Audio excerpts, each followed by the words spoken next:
Shalom e bem-vindos à Via Rápida Israel, uma frase do hebreu que significa amarás a Israel. Esperamos que vocês fiquem conosco porque nosso professor Dr. Baruch vai compartilhar um estudo expositivo da Bíblia. Dr. Baruch é professor titular no Instituto Zera Avraham, com sede em Israel. Ainda que todas as aulas no Instituto são dadas em hebraico, o Dr. Baruch fica feliz em compartilhar este estudo semanal com dublagem em português. Para mais informações sobre nosso trabalho em Israel, visite nosso site amarasaisrael.org. Fiquem agora com o Dr. Baruch e a aula de hoje. Por que as pessoas encontram o desprazer de Deus? Em outras palavras, porque elas experimentam a condenação eterna. É porque elas não querem se submeter à verdade de Deus. Geralmente não é porque elas não estão cientes sobre as coisas de Deus. De fato, a consciência das pessoas geralmente tem deixado claro para elas que Yeshua é de verdade o Messias de Israel. Mas elas simplesmente não querem obedecer e fazer a vontade de Deus, porque elas estão comprometidas com seus próprios desejos. Pegue sua Bíblia e olhe comigo no livro de Mateus, capítulo 21. Vamos começar no versículo 23. Quando vemos Yeshua, que no início do capítulo se encontrava no templo e lá continuava ensinando. Com isso em mente, veja que os líderes religiosos são pessoas sábias. Eles viram os milagres que Yeshua realizou, pois ele já provou inúmeras vezes que não é um mero homem, mas ele é aquele enviado do céu para ser o Redentor. Veja só o que acontece. Siga comigo no versículo 23 de Mateus, capítulo 21, onde lemos: E chegando ao templo, falamos aqui de Yeshua, e chegando ao templo, vemos que ele estava ensinando. E no meio de seu ensinamento, há um encontro. Com quem? Observe o que ele diz na segunda parte do versículo 23, com os sumos sacerdotes e os anciãos do povo. Essas pessoas, os sumos sacerdotes e os anciãos, eles tinham autoridade tanto religiosa, quanto também representavam, sob o Império Romano, o governo de Israel para o povo judaico. E elas testemunharam aquilo que ensinamos na semana passada, que foi quando Yeshua entrou no templo e encontrou as pessoas não adorando a Deus verdadeiramente, não obedecendo a palavra de Deus, os mandamentos de Deus. Ao invés, o que estavam fazendo? Eles estavam lucrando. E estavam fazendo isso de forma desonesta. Ele diz: vocês fizeram da minha casa, da casa de Deus, um lugar de oração para todo mundo. Mas vocês a tornaram num covil de ladrões. Elas estavam roubando das pessoas. Elas não estavam servindo a Deus. Elas estavam servindo seus próprios propósitos. E você se lembra que ele reagiu derrubando as mesas daqueles que estavam trocando dinheiro, dos que estavam vendendo pombinhas. E aqueles que estavam comprando e vendendo, ele os expulsou fisicamente, mandou-os para fora. E esses líderes o confrontaram. Eles não conseguiram a resposta que queriam. Então, quando ele começou a ensinar, uma vez mais eles o confrontaram. E quero que você preste bastante atenção à pergunta que eles fizeram, pois tem a ver com a autoridade. E eles o perguntam. Está no meio do versículo, eles disseram: com que autoridade essas coisas? Que coisas? Aquilo sobre o que já falamos. Ele expulsando essas pessoas, derrubando as mesas e as cadeiras e colocando um fim naquilo que estava desagradando a Deus. É o que o Messias fará para você, se você convidá-lo a entrar em sua vida. Se você se submeter a ele, ele irá levar você a parar de fazer aquelas coisas que são desagradáveis a Deus. Então pergunte-se, o que é mais importante para você? Fazer o que você quer ou fazer o que Deus quer? Vamos dizer isso de outra forma: agradar a si mesmo ou agradar a Deus? Você tem um tempo limitado neste mundo. E o conselho da vontade de Deus é que você seja sábio o bastante, humilde o bastante, que viva com sacrifício para que você seja agradável a Deus e que não tenha um objetivo de simplesmente tentar servir a si mesmo. Servir a si mesmo não trará alegria à sua vida, mas servir a Deus, obedecê-lo, se tornará o prazer não somente desta vida, mas para toda a eternidade. Estes líderes, então, vêm até ele e dizem: com que autoridade essas coisas você realiza? E eles continuam com uma pergunta semelhante: quem deu essa autoridade para você? Então, com que autoridade, e mais específico ainda, quem é que te deu autoridade para se comportar dessa forma e até, talvez, dizer as coisas que ele estava ensinando? Olhe agora no versículo 24. Mas, contrário ao que eles queriam, aos seus objetivos, aqui diz que Yeshua, ele respondeu dizendo a eles: eu também lhes farei uma palavra. É o que diz aqui, literalmente. Uma palavra significa uma coisa.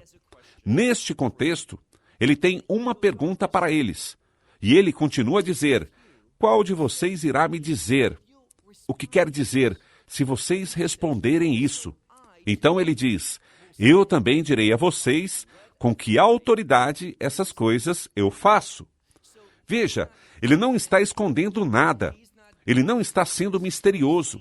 Ele está dizendo: eu vou dizer para vocês exatamente a resposta para a sua pergunta. Com que autoridade e quem me deu essa autoridade para fazer as coisas que estou fazendo? Mas primeiro, eu tenho uma pergunta para vocês. E observe então o que ele está fazendo. Ele está tomando conta dessa situação porque ele é a autoridade. Ele está acima dos sumos sacerdotes. Ele está acima dos anciãos do povo. Ele é o Filho de Deus. E ele quer demonstrar que Deus o enviou a esse mundo. Então, ele faz a eles uma pergunta. Olhe agora no versículo 25, algo que era conhecido de todas as pessoas. Lembre-se do que a Sagrada Escritura diz em Mateus, capítulo 3, quando João Batista entrou em cena, e a Sagrada Escritura diz que todos aqueles em Jerusalém, todos aqueles na Judéia, todos aqueles ao redor, eles vieram até ele e sua imersão. E que tipo de imersão foi? Observe o que ele diz. Aqui vemos a pergunta que Yeshua fez aos líderes. Ele diz: o batismo de João. A Sagrada Escritura deixa bem claro que o batismo de João é um batismo de arrependimento. Vamos dar uma paradinha por um segundo. Sendo você sensato, você escreveria que arrependimento é fundamental, certo? Você nunca irá começar a se conectar com Deus ou experimentá-lo. Deus não irá mover em sua vida. Você nunca irá experimentar a salvação. Você não conhecerá o Deus vivo em sua vida até que você se arrependa. E é tão triste hoje ver que muitas pessoas pensam que estão compartilhando o Evangelho. Elas dizem: você quer a ajuda de Deus? Se você quiser experimentar o amor de Deus, se você quiser todas essas coisas, simplesmente aceite o Messias. O problema é que elas não compartilham a forma correta e bíblica para aceitar o Messias. Você não pode, e escute isso com muita atenção, você não pode receber a salvação, você não pode experimentar a Deus, você não vai conhecer a sua ajuda, a sua assistência, o seu poder em sua vida, a sua luz, ou ter a sua perspectiva, a menos que você se arrependa. E isso envolve compreender o que é pecado e abraçar e reconhecer as normas de Deus, não as suas, não as de alguém, não as do mundo, mas as normas de Deus. e reconhecer como você viveu no passado e como você está vivendo agora está em conflito e ter um desejo. Não somos salvos por aquilo que realizamos, mas você deve. Ouviu bem? Você deve. É absolutamente uma exigência de Deus. Você deve se arrepender. Ou seja, ter um desejo sincero. Você não pode mentir para Deus. Você deve ter um desejo sincero de se afastar do pecado, do seu caminho, dos seus desejos, dos seus objetivos e abraçar as normas de Deus. Repetindo, você não será salvo pelas suas realizações, mas se você não tiver um desejo de obedecer a Deus, não somos salvos pela obediência. Mas se você não tiver um desejo para caminhar com Deus, fazer sua vontade, você não herdará sua graça. E ele diz aqui, o batismo de João, um batismo de arrependimento, onde todos dessa região, em volta de toda a Judéia, eles reagiram. E eles reagiram porque eles foram movidos pelo fato de que João, e eu estou falando de João Batista, que ele foi enviado por Deus. Então, ele diz, o batismo de João, de onde era? Do céu ou do homem? Eu entendo que há duas possibilidades. Quando falamos sobre qualquer coisa que tenha uma implicação espiritual, algo que seja verdadeiramente uma fé piedosa, o que sabemos? Sabemos que é do céu, quer dizer, que vem de Deus. Ou seja, a alternativa é essa. E isso é onde todas as outras religiões estão. Todos os outros supostos escritos espirituais, algo que eles chamam de escritos religiosos, todos eles estão. Preste bastante atenção. Todos eles vêm dos homens. Eles se originaram em Deus, mas eles são os pensamentos do homem. Eles são os desejos do homem. Somente este livro vem de Deus. E, portanto, Yeshua está dizendo a esses líderes religiosos, aqui está a minha pergunta, o batismo de João veio dos céus? Ou seja, Deus realmente o chamou? O enviou a esse mundo para fazer isso? Ou foi pelo homem que estava atuando, agindo, se comportando, falando por conta própria? Bem, a pergunta não é difícil de entender, como a pergunta também não é complicada. Eles sabem a resposta, mas não querem responder. Por quê? Observe o que acontece na segunda parte do versículo 25. Mas eles. Preste atenção, a palavra mas, literalmente é a conjunção que mostra que eles estão discordando. Eles vão contra a direção de Yeshua. Mas eles, pensando, quer dizer, eles estão pensando muito sobre o que dizer. Eles, pensando entre si mesmos, sobre suas perspectivas, sobre seus pensamentos. Eles disseram, se nós dissermos do céu, ele irá dizer para nós, então, por que vocês não acreditaram nele?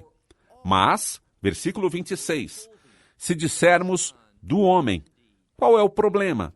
Eles temiam o povo, pois todos, e ouça com bastante atenção, pois todos defendiam a ideia de que João era, na verdade, um profeta. E aqui percebemos um problema. Eles sabiam que João era um homem humilde, um homem totalmente comprometido com as coisas de Deus. Seus trajes, sua comida, seu estilo de vida, suas palavras, tudo a respeito de João Batista dizia que ele estava comprometido, totalmente comprometido com as coisas de Deus. E é por isso que Yeshua disse, e já estudamos, daqueles que nasceram das mulheres, ou seja, de forma natural. Ninguém tem razão maior que João Batista. As pessoas afirmavam que o conheciam. Ele era reverenciado como alguém enviado por Deus. Mas eis que surge a questão. Se eles reconhecem a verdade, que ele havia sido enviado por Deus, então o Messias diria, ele falou sobre mim. E por que vocês não acreditaram nele? Eles não queriam. Por quê? Não era falta de conhecimento. Não era porque eles não entendiam. Era porque, e eu já disse isso antes, mas é tão vital repetir, era porque eles não queriam se submeter à autoridade de Deus. Então, você precisa se perguntar: eu quero me submeter à autoridade de Deus? Ele é Deus, Ele é soberano, Ele é o Rei dos Reis, o Senhor dos Senhores. Porque devemos pensar que deveríamos dizer não a Ele. Dizer não a Ele, em primeiro lugar, vai roubar sua alegria. Vai roubar de você sua provisão em sua vida para este mundo e para o tempo vindouro, que é o reino de Deus. Então, eles não estavam interessados no reino de Deus. Eles não estavam interessados em arrependimento e também não estavam interessados na liderança, em como o Messias estava chamando as pessoas e as orientando a viver sua vida. O que fazer com a informação que ele estava fornecendo de Deus? Então eles disseram: se respondermos de verdade que João foi enviado por Deus, assim precisamos aceitar o Messias, Yeshua, Jesus de Nazaré. Mas se dissermos que o batismo veio do homem, aí o problema é que estaríamos discordando de toda a percepção das pessoas, pois todo mundo, o que o texto disse, todos defendiam que ele era um profeta. Portanto, versículo 27, e ao responder Yeshua, eles disseram: nós não sabemos. Não é que eles não sabiam, eles estavam mentindo, pois não queriam responder à pergunta.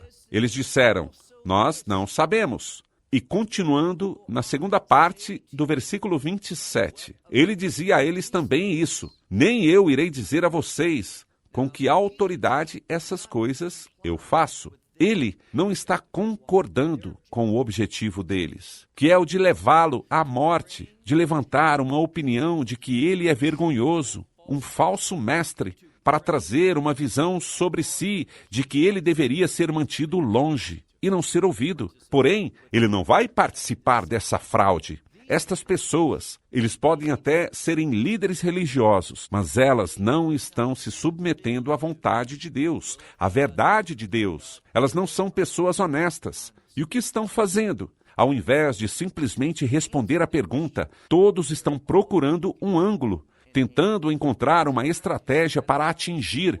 E aqui está a questão: querem atingir seus próprios objetivos. E quando você se preocupa mais com a sua vontade, então esqueça-se de Deus. Deus não fará parte da sua vida. Ele não vai prover, Ele não vai mover, Ele não vai ajudar ou assistir. Ele não vai te dar o discernimento que você está precisando tanto, a menos que você diga: não à minha vontade. Deus, não os meus objetivos, não os meus planos para a minha vida, não aquilo que se chama de destino, aquilo com que eu sonhei, mas a sua vontade, ó Deus.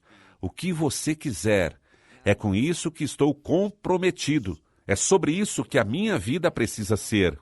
Continuando com o versículo 28. Agora, temos um exemplo de uma coisa. Mas, o que vocês pensam? Provavelmente, aqui, ele está se voltando e falando para a multidão. Seus discípulos devem estar lá. E ele está se voltando para as pessoas e, obviamente, aos líderes que vão escutar o que ele diz. O que vocês pensam? E aqui está escrito uma palavra que significa ter uma perspectiva baseada em algo que é óbvio, algo que parece ser. Então ele diz: o que vocês pensam sobre um homem que tem 2? E sua Bíblia vai dizer filhos, mas é uma tradução para criança. E em grego, temos o masculino, temos o feminino e também temos o neutro. E a palavra criança, em grego, está no gênero neutro. E o que isso significa? Não está se falando sobre um filho ou uma filha, mas filhos, no geral. Obviamente, o contexto será filhos. Mas aqui precisamos esclarecer uma coisa. Ele escolheu essa palavra porque filho tem uma conotação, filha tem outra conotação. Mas a palavra crianças, geralmente, fala sobre uma relação em família. E em grego, é uma palavra que transmite grande carinho. Essa palavra fala sobre o amor que um pai ou uma mãe, nesse caso, um pai, tem tanto por um filho ou por uma filha. Ele usa essa palavra, e assim lemos: mas um homem que tinha 2 crianças nesse caso, 2 filhos. E ao se dirigir ao primeiro, disse, criança. Lembre-se que a maioria das Bíblias traduz com a palavra filho, que, como já disse, denota grande amor. E ele diz, filho, vá trabalhar hoje na vinha. É importante ressaltar aqui a palavra vinha, devido a uma conexão profética, pois vemos em outras parábolas, e também profeticamente na Bíblia hebraica, no Antigo Testamento, que Israel é chamado de vinha. E o motivo é para que se produza frutos, mas não qualquer tipo de frutos, mas sim uvas, que deverão ser transformadas em vinho, já que na Sagrada Escritura, com grande frequência, vinho está relacionado com alegria. Então, Israel era para ser uma vinha que produzisse alegria, uma alegria celestial neste mundo, uma alegria que nos seguiria até a eternidade. Então ele diz, vá trabalhar na minha vinha. Versículo 29. Mas ele respondeu, dizendo, eu não quero. Mas depois de algum tempo, diz que ele, e a palavra usada depois indica ter remorsos. Não é a palavra normal para arrependimento. É uma palavra que fala sobre uma mudança de coração. Na passagem, também significa que esta mudança surgiu de algo, que provavelmente foi sua consciência. Ele começou a pensar sobre seu pai que o amava, que o chamou a realizar uma tarefa, que ele deveria fazer de qualquer forma, que é participar dos propósitos de nosso Pai Celestial. E depois de algum tempo, ele sentiu remorsos e foi embora, sugerindo que ele foi embora para servir naquela vinha. Versículo 30. E ele disse, dirigindo-se ao segundo filho, falou a mesma coisa da mesma forma. Olhe no meio do versículo 30. Mas este respondeu dizendo, eu, que significa eu, Senhor. E que ótima forma de se responder, pois ele diz, sim, eu vou fazer isso. E ele fala com seu pai com muito respeito e o chama de Senhor. Neste caso, poderia ser como se dissesse, sim, Senhor, mas a forma como fala, o termo que usa, exprime muito respeito e indica que ele reconhece a autoridade. De um ponto de vista externo, ele está fazendo exatamente isso. Mas aqui surge um problema. Veja no final do versículo 30. Porém, ele não foi. Ele disse que iria, mas não foi. Versículo 31. Qual dos dois fez a vontade do Pai? Não é uma pergunta difícil. Mesmo embora o primeiro tenha dito, eu não quero ir, ele teve remorso. Ele foi forçado a mudar, e ele acabou indo e fazendo a vontade de seu pai. Enquanto que o segundo, embora tenha falado, eu vou fazer isso, Senhor, ele não fez. Então, o Messias pergunta, qual dos dois fez a vontade de seu pai? E todas as pessoas naquela multidão responderam. E claro que não é uma pergunta difícil. Eles lhe disseram, o primeiro. E Yeshua disse-lhes, em verdade eu digo a vocês que os coletores de impostos e a palavra que vem a seguir significa prostitutas. 2 pessoas que certamente seriam desprezadas na sociedade.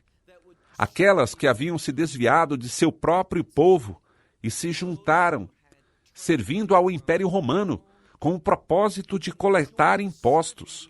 Esses traidores, eles fizeram a coisa errada.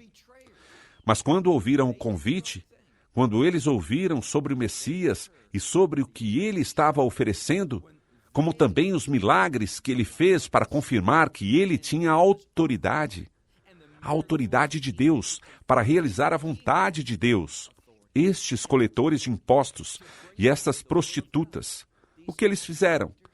Eles mudaram, pois queriam um reino futuro. Agora, então, faça-se essa pergunta tão importante. Você quer um reino futuro? E no meio do versículo 31, ele diz, em verdade digo a vocês que os coletores de impostos e as prostitutas chegarão ao reino de Deus antes de vocês. Perceba que a ênfase do ensino do Messias é sempre o reino de Deus. E ele diz que essas pessoas não eram conhecidas por suas boas obras. Elas não estavam fazendo as coisas corretas. Eram coletores de impostos e prostitutas. Mas o que eles fizeram? Elas queriam uma mudança em suas vidas. Elas queriam um reino futuro. Observando o contexto, elas ouviram aquela mensagem do Yohanan, que é João. Mas Yohanan fala sobre a graça de Deus. E elas ouviram João Batista falar sobre a graça por meio do arrependimento, afastando-se do pecado. E ouviram falar sobre Deus abraçando aquele que se arrepende e concedendo a vida eterna gratuitamente, o perdão dos pecados, sendo não apenas um herdeiro do povo de Deus, mas das promessas que Deus tem para o seu povo. Então ele diz, eles irão antes de vocês. Literalmente está escrito, eles estão indo antes de vocês, para o reino de Deus. Versículo 32. Pois João veio até você no caminho da justiça. João veio mostrando, revelando, sendo uma pessoa justa. E o que aconteceu? Ele diz, pois João veio até vocês no caminho da justiça. Mas vocês não acreditaram nele, não reagiram. Mas os coletores de impostos e as prostitutas, eles acreditaram nele. E qual é a mensagem na qual acreditaram? De arrependimento. Eles acreditaram nele. Mas vocês, vendo isto, preste bastante atenção na palavra vendo. É uma palavra que não significa apenas reconhecer algo visualmente, ver essa coisa, mas é uma palavra que significa perceber algo. Veja, eles não estavam agindo por falta ou desconhecimento de informação. Eles percebiam algo, eles tinham um entendimento. E ele diz, mas vocês viram e não ficaram com remorso. Vocês não se viram forçados a se arrependerem, a mudarem, a sentirem remorso e depois a acreditarem. Em quem? Acreditarem em João. E o que isso significa? Acreditarem na mensagem que João compartilhou, a mensagem do Messias, do Cordeiro de Deus, que tira os pecados do mundo. Aceite-o, mude e receba o presente da vida eterna de Deus. Shalom, desde Israel. Shalom from Israel.